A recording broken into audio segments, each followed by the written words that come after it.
Back in the early 2000s, one of the most loved toy companies on Earth was secretly falling apart. The same colorful plastic bricks that filled millions of childhood bedrooms were pushing the company toward disaster. And at one point, Lego was losing money so fast that experts genuinely believed the brand would disappear forever. Imagine that, a world without Lego. Sounds impossible now, right? But the craziest part is that the people running the company almost destroyed it themselves. And what saved Lego in the end was a decision that changed everything. If you grew up anywhere in the world, there is a good chance Lego was part of your childhood. Maybe you stepped on one in the middle of the night and experienced pain unlike anything else on Earth. Or maybe you spent hours building castles, spaceships, cities, or random weird inventions that made sense only to you. There is something strangely magical about those tiny bricks. They are simple, but they make people feel creative in a way few toys ever have. But Lego was not always the giant we know today. In fact, the company started in a tiny workshop in Denmark during one of the hardest times in modern history. The story begins in 1932 in a small town called Billund, where a carpenter named Ole Kirk Christiansen was trying to survive during the Great Depression. Work was disappearing, money was tight, and things were not going well. Then tragedy hit even harder when a fire destroyed his workshop. For most people, that would have been the end. But Ole kept going. At first, he made household furniture. But furniture was expensive, and people simply could not afford it anymore, so he shifted to making wooden toys, small cars, animals, yo-yos, things children could play with even during difficult times. And this is where the name Lego was born. It came from two Danish words, meaning play. Well, honestly, that name turned out to be perfect because that simple idea became the entire identity of the company. But things did not become successful overnight, not even close. Ole faced constant financial problems. Another fire later destroyed more of the company, and even some of his own family members thought he was wasting time focusing on toys. Still, he kept pushing forward. Then came the moment that changed everything. In the late 1940s, Lego discovered plastic injection molding machines. Now today, plastic toys are normal. But back then, many people thought plastic was cheap and low quality. Even Ole himself was unsure about it. But his son Godfred saw potential, huge potential. The company started experimenting with small plastic bricks that could connect together. At first, the design was rough and honestly not that impressive. But over time, they improved the system until they created the iconic interlocking brick design we know today. And here's the genius part. Every Lego brick could connect with every other Lego brick, no matter when it was made. That meant a child could keep building forever. Each new set added more possibilities instead of replacing old ones. That idea sounds obvious now. But at the time, it was revolutionary. Soon Lego exploded in popularity across Europe, then around the world. Children loved it, parents loved it, teachers loved it, because it encouraged creativity and problem solving instead of passive play. And then came the golden years. By the 1970s and 80s, Lego was becoming unstoppable. The company launched classic themes like city, castle, and space. And if you were alive during that era, you probably remember how exciting those sets felt. Opening a Lego box felt like entering another universe. What made Lego special was not just the toys themselves. It was the feeling. You were not simply buying a product, you were buying imagination. The company also became famous for quality. Lego bricks were incredibly precise. Every piece fit perfectly. Even decades later, old bricks still connect to new ones. And that level of consistency built trust with families all over the world. Then the minifigure arrived. That tiny yellow character completely changed Lego forever. Before minifigures, Lego sets felt more like models. But suddenly children could create stories, adventures, entire worlds, pirates fighting soldiers, astronauts exploring alien planets, knights defending castles. Lego was no longer just a building toy. It became storytelling, and during this period, the company was printing money, sales were booming, Lego theme parks were opening, Merchandise was everywhere, and the brand became almost untouchable. But success can be dangerous, because when companies dominate for too long, they sometimes start believing they can never fail. And this is where everything changed. By the 1990s, the toy industry was evolving fast. Video games were taking over childhood entertainment. Kids were spending more time with Nintendo, PlayStation, and computers instead of traditional toys.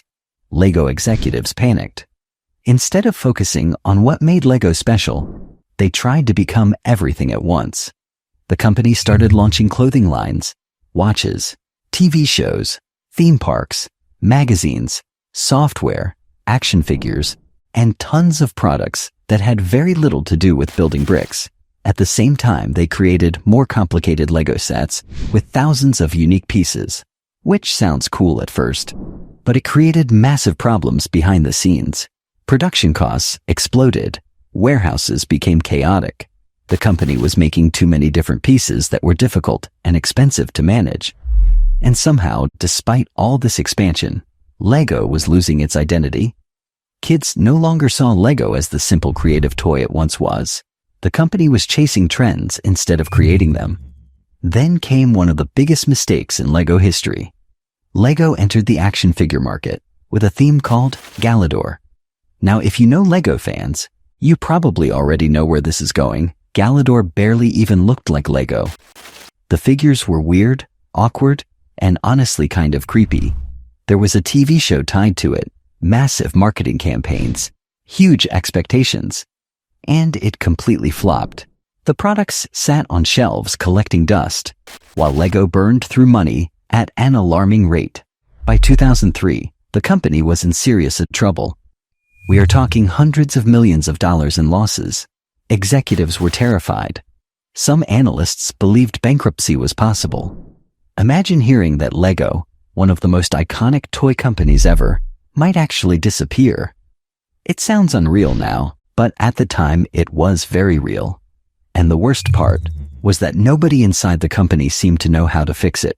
Employees were overwhelmed. The company's structure had become bloated and confusing. There were too many projects, too many experiments, too many distractions. Lego had forgotten the one thing that made people love it in the first place: the brick. Then a new leader stepped in. A young executive named Jørgen Vig Knudstorp became CEO in 2004. And what happened next was shocking. Instead of trying to invent more crazy ideas, he did something much simpler. He started cutting things, a lot of things. Unprofitable projects were shut down. The company sold parts of its business. Complex product lines were reduced. Lego stopped trying to be everything for everyone. And most importantly, they returned focus to the core building experience. Now this sounds obvious, but making those decisions inside a struggling company is incredibly difficult. Because every department believes their ideas are important. Every failed project has people emotionally attached to it. But Knudstorp understood something critical. Lego did not need more products, it needed clarity.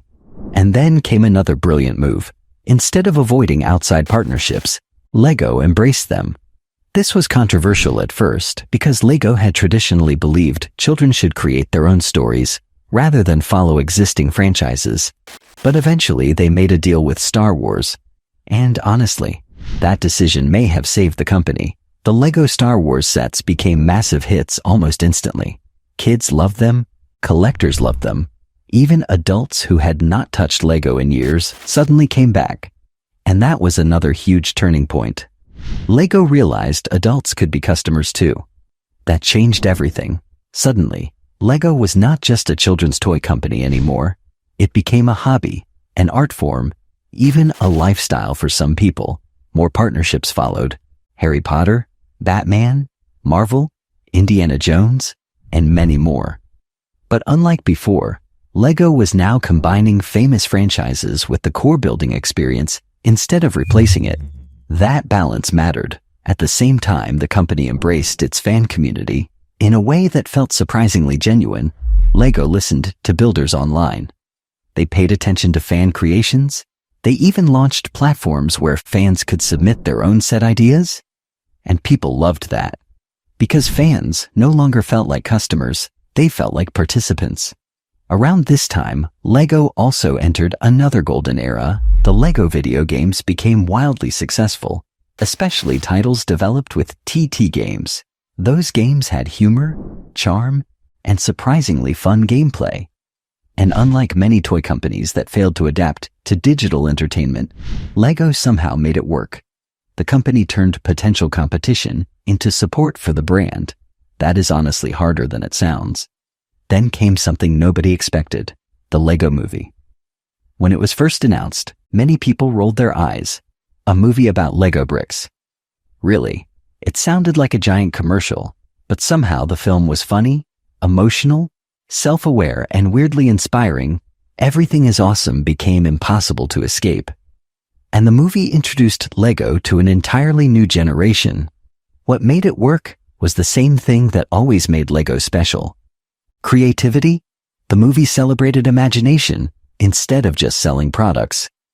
And once again, LEGO was on top of the world. By the 2010s, LEGO became the largest toy company on Earth. Think about that for a second.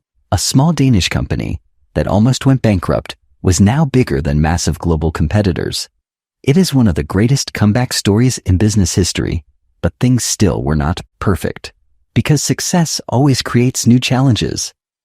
As digital entertainment kept growing, LEGO faced pressure to stay relevant with younger audiences who were increasingly glued to phones and tablets. And there was another issue people started talking about more seriously.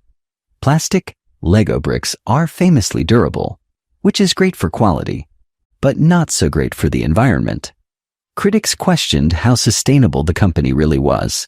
LEGO responded by investing heavily into sustainability projects, researching plant-based materials and greener manufacturing methods.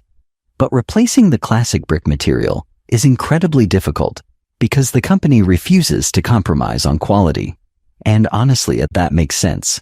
One weak brick could damage the trust LEGO spent generations building. Then there was the controversy around over-commercialization. Some longtime fans argued LEGO relied too heavily on expensive licensed sets instead of original themes. Others felt the company was becoming more focused on adult collectors with giant expensive display sets. And to be fair, there is some truth to that. Walk into a LEGO store today, and you might see giant sets costing hundreds of dollars.